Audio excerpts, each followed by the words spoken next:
আমি একটা সাধারণ কর্মী।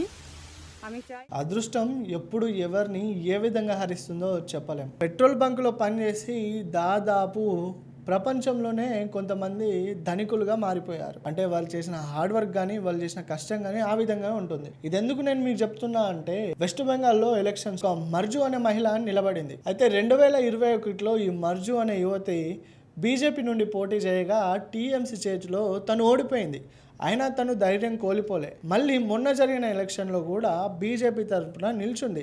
అయితే ఈ మర్జోన మహిళ తిరిగి బీజేపీ నుండి ఒక ఎమ్మెల్యే సీట్ సంపాదించుకొని అదే ప్రాంతంలో ఎన్నికల్లో పోటీ చేశారు.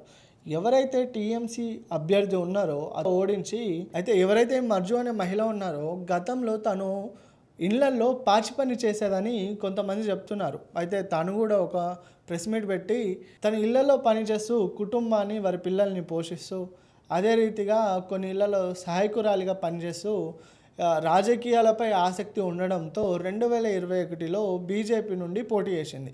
అయితే ఈ పోటీ చేసిన క్రమంలో టీఎంసీ అభ్యర్థి చేతిలో తను ఓడిపోయింది.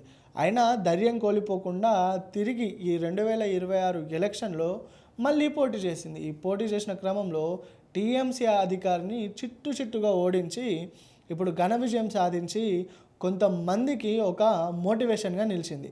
అయితే చాలామంది విద్యార్థులు కానీ అభ్యర్థులు కానీ జాబ్ రాకపోవడం, ఆ చదువులో రానివ్వకపోవడంతో సూసైడ్ చేసుకొని చనిపోతూ ఉంటారు. ఎవరైతే మర్జు అనే మహిళ తన ధైర్యం కోల్పోకుండా ఇళ్లలో పనిచేసి మరి ఈరోజు ఒక ఎమ్మెల్యే క్యాండిడేట్గా తను ఎదిగిందంటే తన స్టోరీ చాలామందికి ఆదర్శమని చాలామంది చెప్తూనే ఉన్నారు.